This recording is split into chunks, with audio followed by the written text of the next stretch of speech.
So I'm going to rebuild this scarifier, handheld scarifier. They're like $1,100 new. And I got it apart, and the worm wheel is bad. So I got it apart, and you can see here how bad the worm wheel is. And there's the worm gear. What I did, and I always forget to do sometimes, but I put a yellow dot on that side, and I took my micrometer, and I measured to the edge of the bearing to make sure that I put it back together in the right fashion. So, $1,100 tool. The parts, including new brushes, were about $230. And if we're going to replace the worm wheel, which is right here, got the new one on, tolerance is right, then we're also going to replace the worm gear, because the two should wear together. And you got that in there, but there's another bearing on that end, and you have to use a special tool to get it out.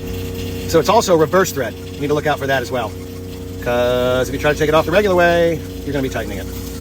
So I was wrong. The bearing came out the same side as the shaft. Now I've got to get the worm gear off of there, put the new one on.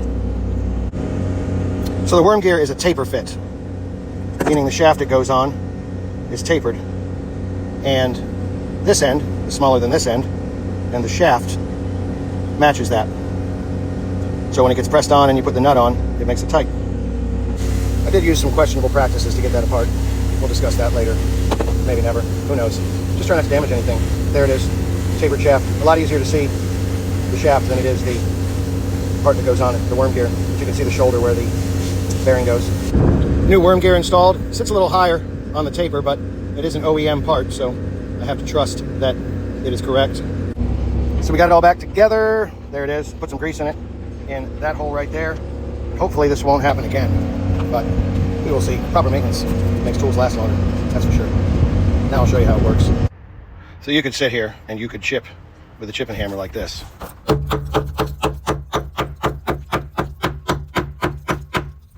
To try to knock all of that off. Or you can use this, scaler, which I just fixed. Head spin, got some washers with teeth on it, chips off all the rust and slag.